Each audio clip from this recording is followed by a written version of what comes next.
Jeez, there's a ton of spiders in here. Well, I wanted to give you like a actual cold start, but without it being right up against my house, because that wouldn't sound good. Almost fell over. I just got back from the gym. I'm exhausted. I'm doing this way after bits later in the video because I recorded it in the wrong order. Videos are hard. I also realized after watching back the portions of the video that I recorded just with the iPhone speaker that it sounds terrible. Or, I mean, not great. Like it peaks the mic and stuff, but I'll see how it comes out in YouTube. Anyway, I'm going to use this microphone here, down here on the ground, just see if maybe it sounds better on the cold start, you know? Maybe it will. If you hear like clunking, that's me pumping the accelerator pump.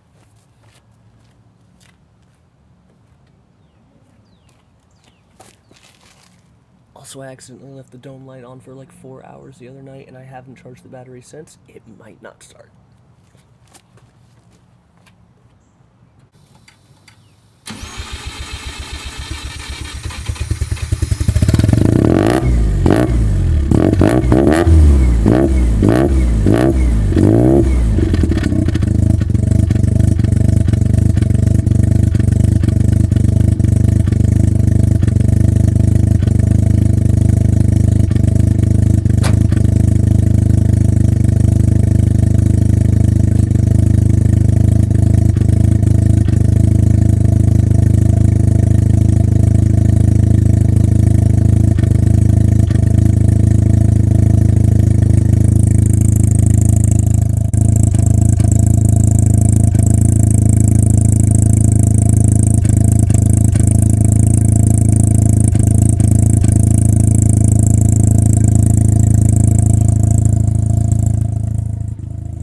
Anyway, this is probably the part where I'll cut to the part of the video I filmed like a week ago.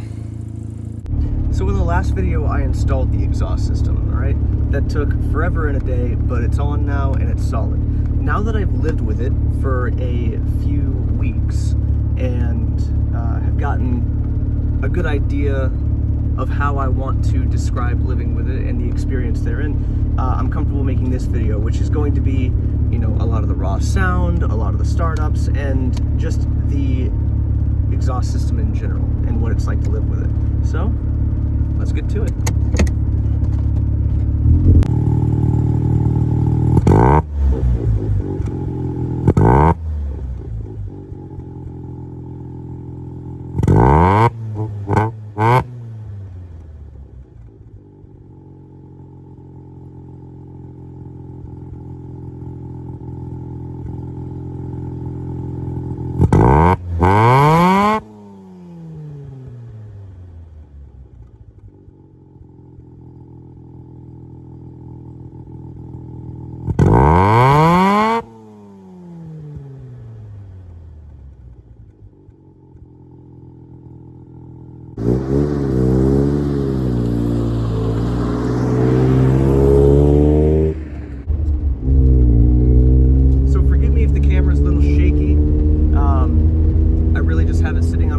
Kind of lodged over in the passenger footwell area, so it might shake a little, it might fall, and the windows are down because it doesn't have AC, so if it's hard to hear, I'm sorry. I really got to work on wearing my microphone more often. But right now we're traveling at 2,500 RPM, second gear, 20 miles an hour. It's not quiet. Let's just get that out of the way right now. And if I upshift into third, that's 1900 RPM. It's still not necessarily quiet until you let off of it. And even then, you know, it still has a nice rumble to it. Take a left here. I'm really trying not to let the camera tip. There we go. Okay, so getting on it just a little bit. That's 3,500, you know, quarter throttle. You can totally live with this. Like, this isn't gonna blow out your eardrums and make you want to throw the entire car away. It's really just a little droney, but that's just how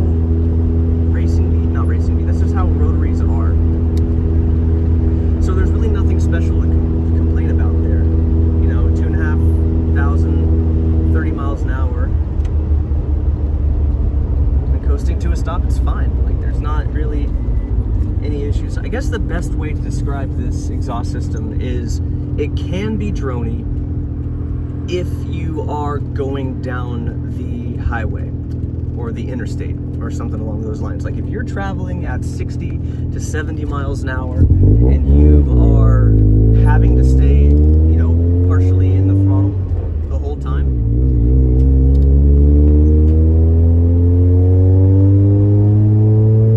like right here, in quarter throttle, 4,000 RPM, not terrible. And right here, just third gear cruising at 3,500, or excuse me, 3,000 at 35 miles an hour. About. It's not bad. You know, I'd recommend this to people that maybe don't want something that's crazy loud. I'll give you guys a full throttle pull here in a second, but this is really where most of the driving is going to be done. It's going to be done part throttle, third or fourth gear.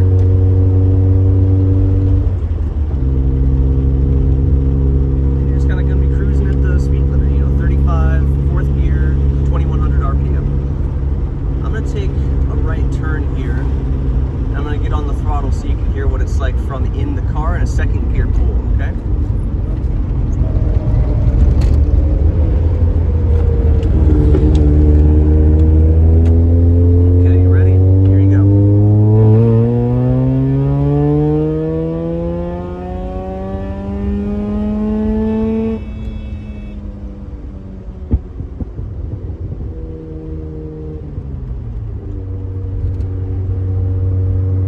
Second gear all the way to 7,000. I'm not sure if you heard the buzzer there, but that was all the way to red line from 3,000 to 7,000.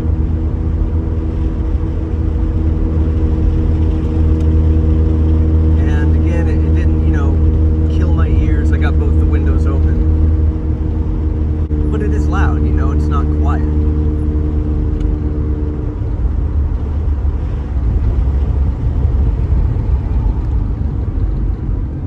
To a stop, just kind of idling. The idle in this car is a little high. I have it set like that on purpose. It idles around 1,000. Factory is supposed to be at 700 to 800. I have mine at 1,000 just because it's, you know, it makes it a little bit more drivable. I gotta figure out a better situation for you.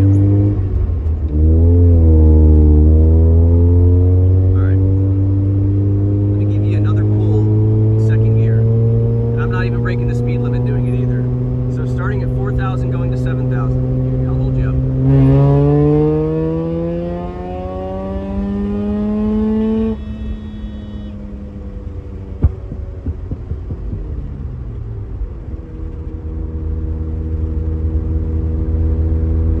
You do get some pops and burbles and backfire too. So, you know, it doesn't completely quiet down and doesn't make it a less visceral experience. I'd say if I had to describe Racing Beat the best, I would say it's as loud as it can reasonably be before it becomes annoying to drive. That is probably the best way I can describe it. And it's right there on the edge, you know? It's not a long haul road tripping exhaust by any stretch of the imagination. This would wear me out having to drive it. A lot of times if I'm driving for a long distance, like the other day I drove for about 45 minutes one way, 45 minutes back. I'm doing 65, 70 the whole way because some of it's interstate.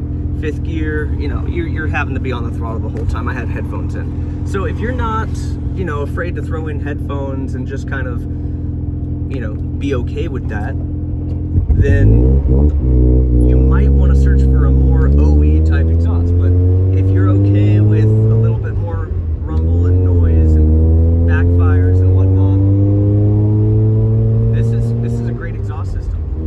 It sounds good, it breathes well, the instructions were fantastic, the materials are great. I haven't had any issues with it since, you know. I got back under there, I have a friend who has a lift, I got back under there and just made sure all the bolts were tightened. A few of the nuts were a little bit looser than I wanted them to be, but I went back back under there, retightened everything. Everything's good to go. I have had zero issues with this exhaust system. Zero issues. Does exactly as advertised. And I haven't had any neighbors, you know, covering their ears when I'm driving by either, which did happen on the previous exhaust system. Maybe they were being dramatic, but still, it told me that maybe my old exhaust system was a bit too loud, and to be honest, it was a rusty POS anyway, and needed to go. That's another issue we gotta fix.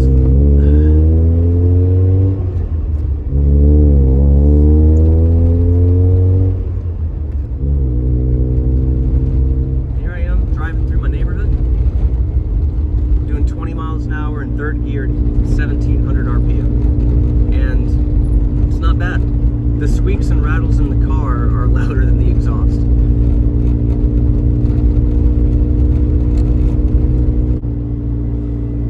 Overall, 9 out of 10. It doesn't get a 10 out of 10 because it is a bit drony, and I understand there's not a whole lot you can do about that with rotaries.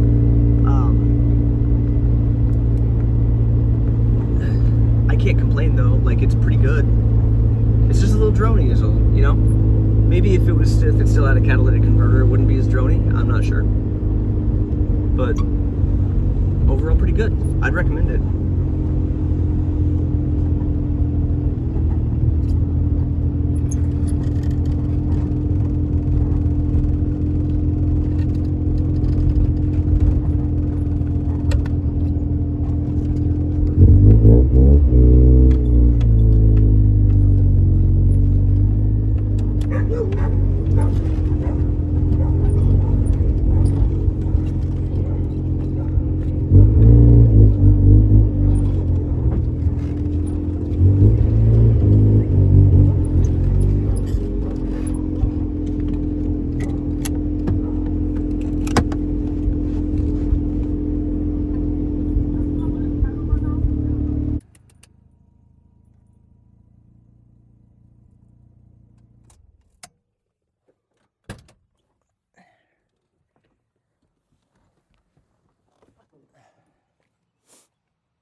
Well, if you appreciate the review, want to see more of it, you know what to do. Next few things I'm working on are going to be, well, finishing up the rear. I haven't actually done everything back here, just most of it.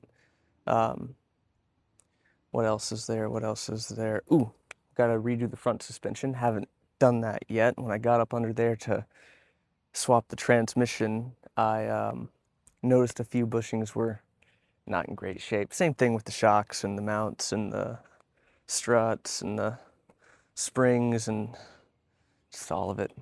Really all of it. There's some leaks back there. I've got, you know, towels like you should.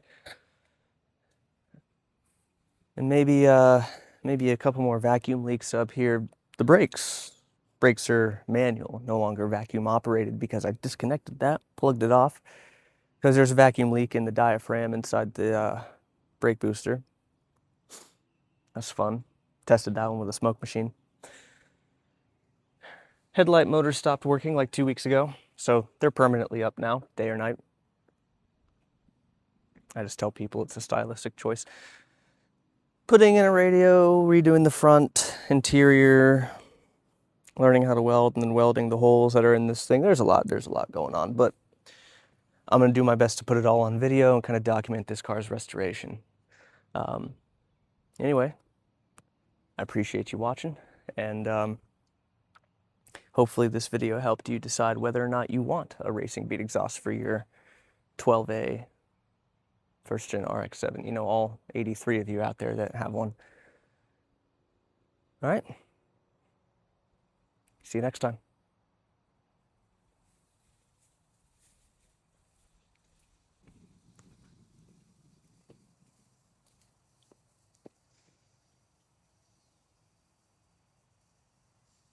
It's just that one.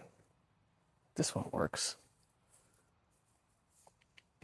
It's Bondo. Gotta get an antenna plug for that guy. Fix this batch. That stud